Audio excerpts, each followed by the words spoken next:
바울 사도가 지금의 터키 지방에 있는 에베소 교회에 보낸 편지입니다. 이 바울 사도가 에베소 교회에 말씀하고자 했던 것은 한마디로 교회론입니다. 교회가 무엇이냐?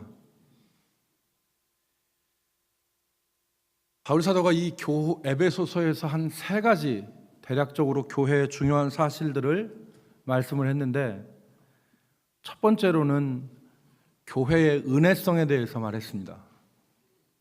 교회는 자기 공로나 어떤 행위로 구원받은 그러한 사람들이 아니라 오직 하나님의 은혜로 구원받은 사람들이라고 하는 공통 분모를 가지고 있다. 그러니까 자랑할 것이 없는 은혜의 백성들이 바로 교회다. 이게 바울 사도가 에베소서에서 말씀하고자 했던 핵심 사항입니다. 여러분 잘 아시는 대로 에베소서 2장 8절과 9절 말씀에 보면, 너희는 그 은혜에 의하여 믿음으로 말미암아 구원을 받았으니 이것이 너희에게서 난 것이 아니요 하나님의 선물이라. 행위에서 난 것이 아니니 이는 누구든지 자랑하지 못하게 하려 함이라. 그러니까 하나님은, 바울 사도는 이 교회, 에베소서에서 교회가 은혜의 공동체라는 사실에 대해서 말씀했습니다. 두 번째, 바울 사도는 교회의 공동체성에 대해서 말했습니다. 교회는 개개인이 자기의 구원을 위해서만 달려가는 경쟁적이고 개인적인 집단이 아니라 그리스도가 모퉁이 돌이 되어서, 그러니까 모퉁이 돌은 여러분 저 구석에 있는 코너스톤을 말합니다. 옛날에는 돌로 집을 짓기 때문에 이벽과 이벽이 만나는 그 연결점에 모퉁이 돌이 있었어요. 그 모퉁이, 그리스도가 모퉁이 돌이 되어서 성도들이 서로 연결되어져서 하나로 건물이 되어져 가는 그러한 공동체, 그게 교회다. 그래서 여러분 에베소서 2장 20절 말씀, 22절 말씀에 보면은, 너희는 사도들과 선지자들의 터 위에 세우심을 입은 자라. 그리스도 예수께서 친히 모퉁이 돌이 되셨느니라. 그 안에서 건물마다 서로 연결하여 주 안에서 성전이 되어가고, 너희도 성령 안에서 하나님이 거하실 처소가 되기 위하여 그리스도 예수 안에서 함께 지어져 가느니라. 그러니까 우리가 다 모퉁이 돌이신 예수 그리스도 말미암아 하나로 지어져 가는 건물이다, 교회는. 그러니까 이 교회의 공동체성을 얘기하는 것이죠. 세 번째는 바울 사도가 교회의 공동 운명체 성에 대해서 말했습니다. 바울 사도는 건물만이 아니라 교회를 사람의 몸으로 표현했습니다. 여러 가지 신체로 구성되어진 몸이다. 그래서 여러분, 우리가 몸을 이루려면은 머리도 있어야 되고, 손도 있어야 되고, 발도 있어야 되고, 또 장기도 있어야 되잖아요. 그러니까 동양에서는 사지백체라 하지 않았습니까? 사지, 팔다리 있고 백체가 구성되어진, 백체로 구성되어진 것이 바로 몸이다. 근데 바울 사도가 오늘 지금 그 얘기를 하는 거예요. 우리 교회는 각 지체로 구성되어져 있는데 이게 따로 노는 게 아니다.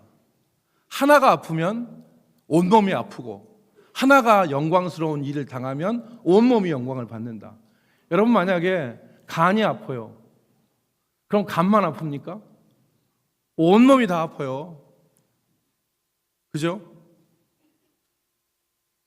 만약에 이 시대로 돌아가서 어떤 사람이 다리가 튼튼해서 마라톤을 잘해요. 그래서 마라톤에서 우승을 했어. 그러면 마라톤 우승한 사람한테 월계관을 씌워주는데, 월계관을 다리에다가 씌워줍니까? 머리에다 씌워줍니까? 머리에다 씌워줘요. 한 지체가 온 몸과 연결되었다는 공동 운명체성에 대해서 말하는 거예요. 그래서 여러분 에베소서 3장 6절 말씀에 보면 그리스도 안에서, 앞에 거 안 읽고, 그리스도 안에서 함께 상속자가 되고 함께 지체가 되고 그랬어요. 함께 한 몸이 되고 함께 약속에 참여하는 자가 됨이라. 고린도전서 12장 26절 말씀에 보면 만일 한 지체가 고통을 받으면 모든 지체가 함께 고통을 받고, 한 지체가 영광을 얻으면 모든 지체가 함께 즐거워하느니라 그랬습니다. 바울 사도가 구원론과 함께 가장 깊이 다룬 내용이 교회론입니다. 즉, 우리는 어떻게 구원을 받느냐, 이 구원에 대한 진리를 바울 사도가 많이 말씀을 했습니다. 로마서, 갈라디아서, 에베소서 많이 말씀을 하셨어요. 그리고 나서 그 다음 중요한, 우리가 구원받은 백성으로서 함께 어떻게 살아가느냐, 이게 교회론 아닙니까? 그것에 대해서 말씀하신 거예요. 교회론과 구원론에 대해서. 그 교회론의 핵심이 바로 에베소서입니다. 여러분, 우리는 구원받은 사람들이고 또 하나님의 교회의 성도들입니다. 그러므로 우리는 오늘 이 교회에 대해서 다시 한번 생각해 볼 필요가 있습니다. 우리가 기억할 것은 이 지상교회는 한시적이라는 사실을 우리가 분명히 기억해야 됩니다. 이 땅 위의 교회는 주님이 오시기 전까지만 이 땅에 존재합니다. 주님이 임하시고 모든 성도들이 다 하나님 나라에 들어가면 지상에 있는 성도들은 다 하나님 하늘나라 교회에 속하게 돼요. 그때는 대전 남북교회도 없고 세종 남북교회도 없어요.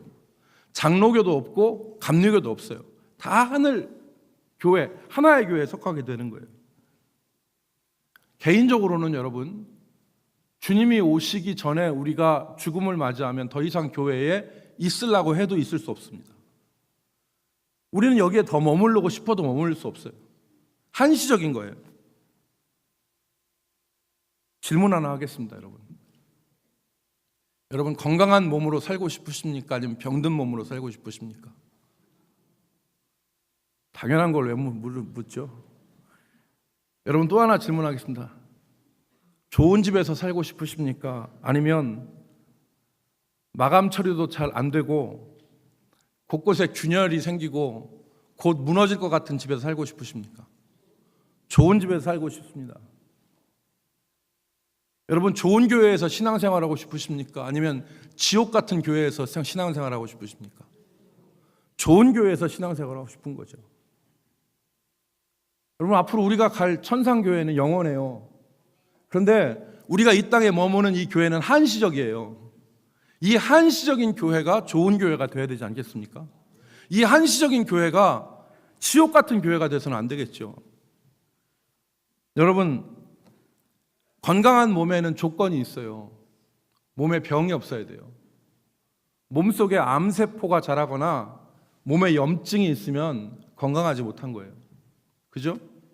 그러니까 우리가 현대의학이 발달해서 촬영을 하고 검사를 해서 암세포가 있으면 그 조직을 떼내잖아요. 여러분, 좋은 집이 어떤 집입니까? 설계 잘하고 꼼꼼하게 져서 좋은 재료로 마감한 집이 좋은 집이에요. 그죠? 건축업자가 돈 벌기 위해서 부실공사하고 날림으로 져서, 그리고 막 함부로 져서 살아보니까 이 집 이거 아니다 싶은 집들 있잖아요. 여러분,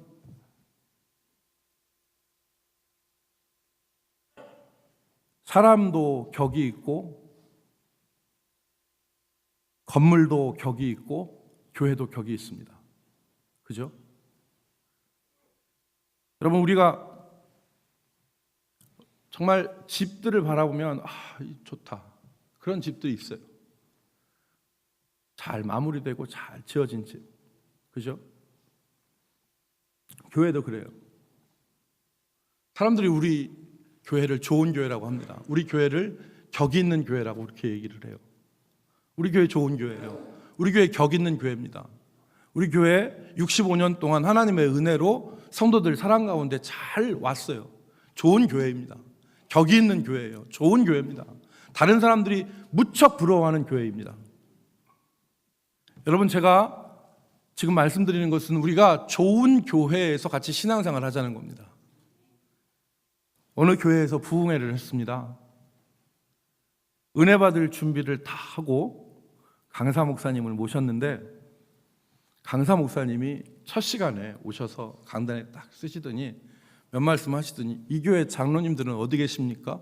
그렇게 물었어요. 그랬더니 그 교회 장로님들이 앉은 자리에서 여기 있다고 하니까 한번 일어나 보시라고 그랬어요.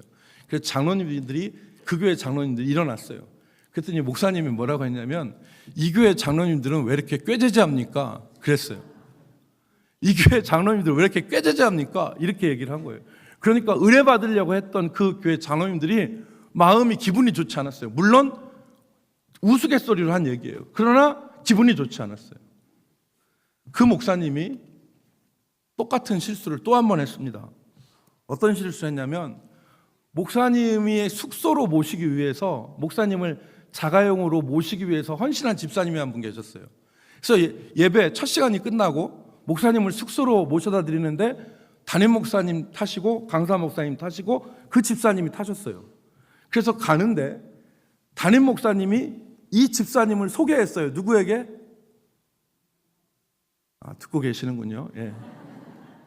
담임 목사님이 강사 목사님한테 이 집사님을 소개했어요. 뭐라고 소개했냐면, 목사님, 이 집사님은 아버님이 우리 교회 장로님이셨고 이 집사님도 우리 교회 안수 집사로서 충성되게 일하시는 분입니다 라고 소개를 했어요. 그랬더니 강사 목사님이 그 자리에서 목사님한테 무슨 얘기를 했냐면, 이런 사람을 조심해야 된다고 그랬어요. 이런 사람을 조심해야 된다고 그랬어요. 왜? 아버님이 장로님이었고 교회에 훤히 빤히 아는 사람이에요. 그러니까 이런 사람을 조심한다고 했어요. 그랬더니 그 집사님이 마음이 상했어요. 그래가지고 오셔서 드리고 그 다음부터 부흥이 안 나왔어요. 여러분, 제가 지금 목사님의 실수를 얘기를 했거든요. 그런데 이런 일이, 이런 맘상하는 일이 목사님만 실수를 범하냐는 거예요. 안 그렇죠? 우리 교회에 이런 실수들이 많아요. 그래서 정말 힘든 분이 많아요.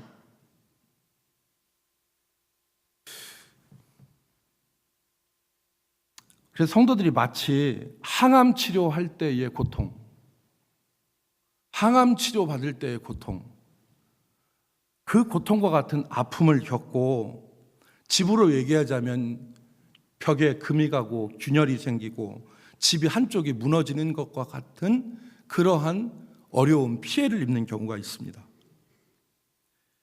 이러한 일이 벌어지는 이유는 한마디로 얘기하자면 구원은 받았지만 삶의 모습이 여전히 구원받기 전의 모습으로 남아있어서 변화되지 않는 거예요. 그 사람의 심령은 구원받았지만 그 사람의 삶이 구원받기 이전의 삶과 하나도 안 변한 거죠. 그런 부분들이 미숙함이 있는 거예요. 성경은 여기에 대해서 우리에게 교훈합니다. 뭐라고 교훈하냐면, 하나님의 은혜를 받고 우리가 변화되지 않는 모습으로 살면 거기에는 유익이 없다. 성도는 구원을 받고 하나님의 교회에서 성도들과 같이 거할 때에 그 영혼이 변화되어져서 성숙한 모습으로 변화되어져 가야 된다. 이것에 대해서 교훈하는 거예요. 여러분, 히브리서 6장 7절과 8절 말씀 우리가 읽겠는데요, 히브리서 6장 7절과 8절에 보면 그 앞에 여러분이 잘 아시는 대로 한 번 은혜를 맛보고 성령의 은혜에 참여한 자가 회개하지 않고 죄를 지으면 그거 엄청난 일이다 말씀을 이렇게 하셨어요. 그러니까 한 번 구원의 은혜를 맛보고 또 성령의 은혜를 맛본 사람이 변화되지 않고 범죄한 가운데 생활하면 어떻게 되느냐. 히브리서 6장 7절 같이 읽습니다. 시작. 땅이 그 위에 자주 내리는 비를 흡수하여 밭가는 자들이 쓰기에 합당한 채소를 내면 하나님께 복을 받고, 만일 가시와 엉겅퀴를 내면 버림을 당하고 저주함에 가까워 그 마지막은 불사름이 되리라. 여러분 무슨 말씀을 하시는 거예요? 지금 땅 얘기하는 게 아닙니다. 성도에 대한 얘기를 하는 거예요. 그런데 비유를 했어요. 만약에 땅이 그 위에 자주 내리는 비를 흡족히 받고 밭가는 자가 쓰기에 합당한 채소를 내면 복을 받지만, 만약에 은혜의 단비를 맞고도 가시와 엉겅퀴, 다른 사람을 찌르고 다른 사람이 길 가지 못하게 하는 이 가시와 엉겅퀴를 내면 결국에 어떻게 된다고 했어요? 저주에 가까워 불사람이 되어진다. 그러니까 하나님이 오늘 우리가 교회 안에서 우리의 삶과 우리의 모습들이 정말 은혜를 받고, 은혜 받은 그 빗줄기의 은혜를 받고 밭가는 자가 쓰기에 합당한 채소를 내는 것과 같은 그런 유익이 있어야 된다는 거예요. 그래야 복이 임한다는 것입니다.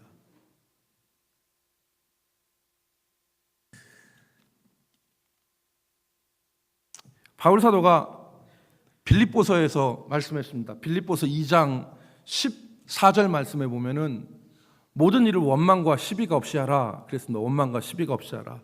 그리고 16절 말씀에 보면은 바울이 그랬어요. 원망과 시비가 없이 하고 하나님의 교회를 좋은 교회로 만들어야 된다라고 하는 말씀을 하시면서 16절에 생명의 말씀을 밝혀 나의 다름질이 헛되지 아니하고 수고도 헛되지 아니하므로 그리스도의 날에 내가 자랑할 것이 있게 하려 함이라. 그러니까 오늘 우리가 구원받고 하나님의 말씀대로 원망과 시비가 없는 온전한 삶을 우리가 생활을 하지 않으면 나의 다름질도 헛되고 나의 수고도 헛되다.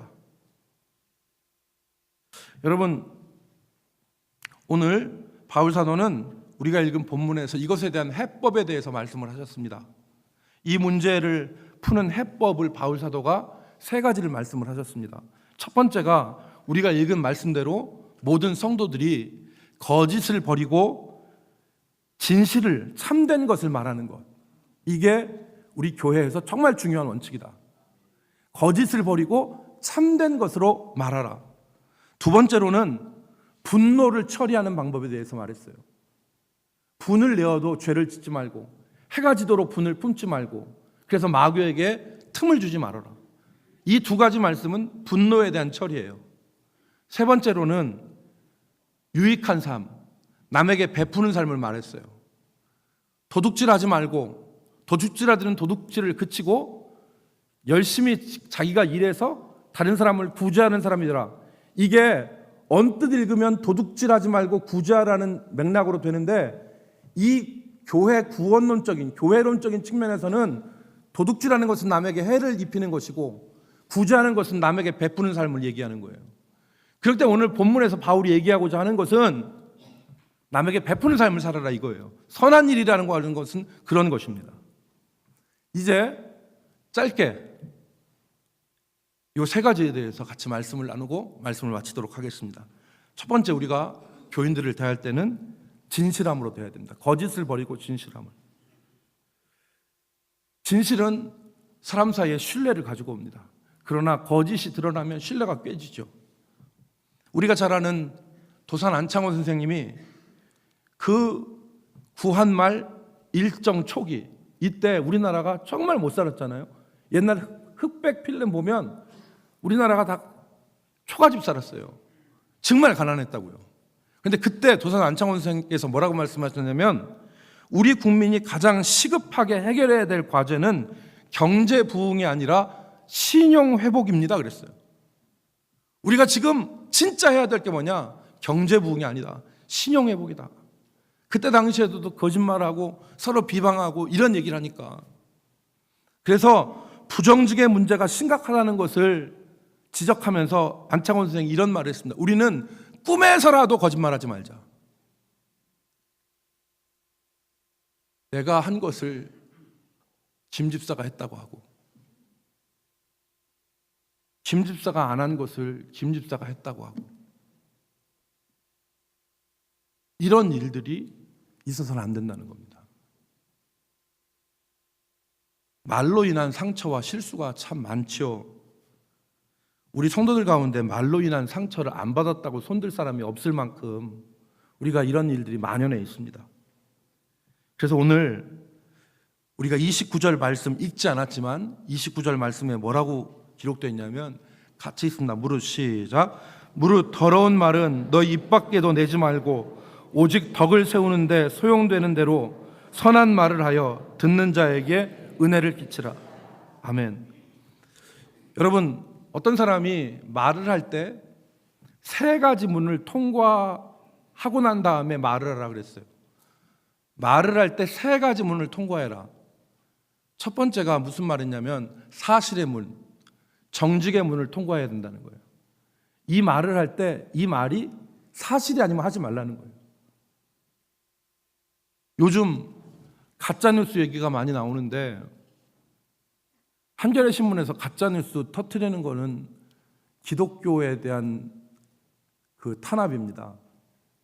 에스더 기도운동본부라고 하는 곳에서 가짜뉴스를 만들어냈다고 하는데 그건 여러분들이 좀 주의할 필요가 있고, 한겨레가 지금 그 가짜뉴스를 생산하는 본거지를 찾아야 된다 해서 연 4회를 연속해서 터뜨렸습니다. 그런데 여러분, 그거는 기독교에 대한 탄압에 지금 조명탄으로 지금 쏘아 올린 것이기 때문에 여러분들 분별할 필요가 있습니다. 이 거짓 얘기를 우리가 하는 것을 금해야 됩니다. 될 수 있으면 진실하게 얘기해야 됩니다. 내가 거짓말하는 것은 마귀를 도와주는 일입니다. 둘째는 필요의 문을 통과해야 돼요. 이 말을 하는 게 필요 있는가? 필요 없는 말 할 필요 없습니다. 여러분, 제가 지난 1월 달에 내수동교회 원로 목사님이신 박희천 목사님을 제가 서울 마포에 가서 한번 만났어요. 그분하고 한 3시간 이렇게 말씀을 나눴습니다. 그랬더니 여러분, 그 기사가 기독신문에도 났는데 제가 대담한 걸 제가 적었어요. 그래서 했는데 3시간 만났는데 제가 느낀 느낌이 뭐냐면 이분이 필요 없는 말을 절대 안 한다는 거. 90세 노인이 꼿꼿하게 앉아가지고 얘기를 하는데 필요 없는 얘기를 한마디도 입 밖에 안 꺼내더라고요. 제가 그래서 그 인격에 제가 감복을 했습니다. 아, 필요 없는 얘기 안 하는구나. 인격이 성숙하면 필요 없는 얘기 안 합니다. 여러분, 세 번째는 유익의 문입니다. 유익의 문. 내가 이 말을 하는 것이 나와 저 사람과 교회에 유익이 있느냐. 사람들을 만나면 여러분은 필요 없는 무익한 말들을 많이 하죠. 내 얘기하기 싫고 당신 얘기하기 싫으니까 제3자의 얘기를 하고 그 사람이 이렇네 저렇네 이렇쿵 저렇쿵 얘기하다 보면 거기에 사실이 아닌 말도 붙고 거기에 필요 없는 말도 붙고 거기에 유익하지 않는 말들이 많이 붙습니다. 그러니까 오늘 우리는 말을 할 때 정말 이 말이 유익한지, 이 말이 필요한지, 이 말이 사실인지 진실인지 이 부분들을 생각을 해야 됩니다. 그럼 우리는 어디 가서 대접받습니다. 여러분, 잠언 20장 19절 말씀에 보면 이런 말씀이 있습니다. 두루 다니며 한담하는 자는 남의 비밀을 누설하나니 입술을 벌린 자를 사귀지 말지니라. 말 많이 하는 사람 유익하지 못하다는 겁니다. 친구로 사귀지 말라는 겁니다. 두 번째는, 그러니까 우리가 오늘 말을 할 때는 진짜 이거 거짓을 버리고 참된 말을 하라. 두 번째는 분노의 처리입니다. 오늘 26절, 27절 말씀에 보면 분을 내어도 죄를 짓지 말며 해가 지도록 분을 품지 말고 마귀에게 틈을 주지 말라. 살다 보면 화날 때가 있습니다. 마음이 상한 때도 있습니다. 근데 이 마음이 상한 일로 죄 짓지 말라는 겁니다. 여기서 죄는 두 가지 측면에서 볼 수 있습니다. 첫 번째는 형제에게 무례히 행하는 죄를 짓지 말아야 됩니다. 형제에게 무례. 화가 나면 눈에 뵈는 게 없다. 그래서 형제에게 무례하게 할 수 있어요. 두 번째는 형제를 실족하게 하는 죄를 질 수 있습니다. 사랑은 무례히 행하지 않는다고 그랬고 예수님께서 형제를 실족하게 하는 자는 목에다가 연자맷돌을 메고 바다에 던지는 것이 더 낫다. 그러니까 형제에 대한 실족하는 게 얼마나 큰 죄인지를 우리가 깨달아야 됩니다. 사랑은 무례히 행치 않습니다. 또 하나의 측면은 내가 마음에 상했기 때문에 마음으로 미워하고 원망하는 거예요. 그래서 죄 지을 수 있습니다. 분노에 휩싸이면 미워할 수 있어요. 사람을, 형제를 미워할 수 있고 원망할 수 있습니다. 그 죄를 짓지 말라는 겁니다. 그러므로 마귀에게 틈을 주게 된다. 실망스러운 일이 있고 화가 나도 마음이 상했어도 그것을 승화시켜야 됩니다. 주님 앞에 다 쏟아놓고 감정을 비워버려야 됩니다. 내 속에 차 있는 이 미움의 독을 비워내야 됩니다. 그때 하나님께서 기뻐하시는 일이 우리의 심령 가운데서 일어나는 것입니다. 여러분, 가구 중에 전주장이라는 것이 있습니다. 전주장. 우리나라 고가구 중에서 알아주는 게 전주장인데, 이 전주장은요 소나무로 만드는데 그 소나무를 베서 그냥 개천가 진흙에다가 몇 년을 박아 놓습니다. 그래서 이 소나무 진액 같은 거 이런 거 다 빠지게 만들어 놓고 거기서 꺼내서 그늘에다가 말립니다. 그래서 수분이 다 빠져나가게 된 다음에 전주장을 만듭니다. 그런데 이 전주장 중에서 비싼 전주장이 어떤 전주장이냐, 그냥 민무늬 전주장으로 만드는 그 전주장이 아니라 가운데 옹이가 있는 거 있죠. 옹이가 있는 걸로 깎아서 만든 전주장을 최고로 쳐줍니다. 왜? 그 옹이가 아름다우니까. 그래서 옹이가 들어있는 전주장의 그 모습은 사람이 만든 그 아름다움이 아니에요. 그게 대단히 칩니다. 전주장을. 그 옹이로 만든 전주장을. 근데 여러분, 옹이가 뭐예요? 나무의 상처예요. 나무가 상처가 나면 나무가 그것을 상처를 싸매기 위해서 지가 비비 꽈요. 그래서 이 고통 가운데서 비비 꽈서 이제 딱 남은 것이 옹이에요. 사람의 영혼도 마찬가지예요. 상처를 입으면 옹이 같은 것이 생기죠. 근데 그 상처를 도구로 하지 않고 아름다운 옹이로 만드는 거예요. 얼마나 아름답겠어요. 하나님이 보시기에. 저거는 영혼의 전주장이다. 정말 하나님이 귀히 보시는 것이죠. 여러분, 지난주에 저는 유효기간이 지난 슬픔은 보내버려라 그랬어요. 유효기간이 지난 슬픔은 남겨두지 말고 보내버려라. 여러분, 마음의 아픔으로 인한 이 상처는 기도로 승화시키십시오. 영혼의 옹이를 만드셔야 돼요. 그래서 이게 정말 이 아픔으로 죄를 짓는 것이 아니라 이 아픔으로 하나님 앞에 더 가까이 가고 영혼이 아름다워지는 역사가 일어나야 되는 것입니다. 아까 말씀드렸던 그 교회 장로님들 있죠. 그 교회 장로님들은 그 부흥회 때 은혜 많이 받았대요. 저 장로님들 이렇게 꾀죄죄했던 그 교회 장로님들은 은혜를 많이 받았대요. 그리고 그 집사님이 있잖아요. 아까 그 집사님. 그 이런 사람 조심해야 된다고 하는 그 집사님. 그 집사님은 부흥회 때는 한 번도 안 왔어. 마음이 상했으니까. 그런데 그 다음에 이분이 회심을 하고 마음이 좋아서 지금은 그 교회 장로님이 되셨대요. 이런 변화가 있어야지. 우리가 지금 아멘 연습을 잘 안 해서 그런데 이런 건 아멘 해야 되잖아요. 그죠? 아멘. 자, 아멘. 자, 그 교회 장로님이 되셨답니다. 아멘이야, 아멘. 아멘. 우리에게 이런 아름다움이 있어야 돼요. 분노를 처리하는 역사. 그죠? 나 상처받았어. 막 떠들고 다니지 말아요. 그거 뭐냐면 나는 이 상처를 옹이로 변화시킬 수 있는 능력이 없어요 라고 선전하는 것밖에 안 돼. 상처는 옹이가 돼야 돼요. 상처는 승화돼야 돼요. 그럼 하나님이 멋있게 만들어주세요. 멋있게. 세 번째, 오늘 우리 말씀에서 우리가 추구해야 될 삶의 자세가 베푸는 거예요. 남에게 베푸는 삶, 남에게 유익하게 하는 삶. 도둑질하는 자는, 여기서 도둑질은 형제의 거 도둑질하는 거예요. 형제에게 도둑질하는 것, 형제 거 도둑질하고 해를 끼치는 사람은 그 해 끼치고 도둑질하는 거 그만두고 손으로 수고하여 다른 사람들에게 유익하게 하라, 선을 행하라 그랬어요. 교회에서 형제들을 이렇게 섬기고 유익하게 하는 아름다운 분들이 계세요. 작은 것부터 시작해서 하나님이 마치 이건 어떤 거냐면 교회 집을 짓는데 집 재료를 마감재를 아주 고급으로 하는 것과 같은 역할을 해요. 여러분, 오늘 우리 주변에 있는 형제자매들 있잖아요. 우리 주변에 있는 이런 분들한테 우리가 할 수 있는 그런 베푸는 삶이 있을 때 우리 영혼이 하나님 앞에서 유익을 얻어요. 살아나는 거예요. 홍정길 목사님, 남서울 은혜교회 홍정길 목사님은 20년 전에 교인들이 헌금을 했어요. 80억을. 근데 예배당이 없었어요.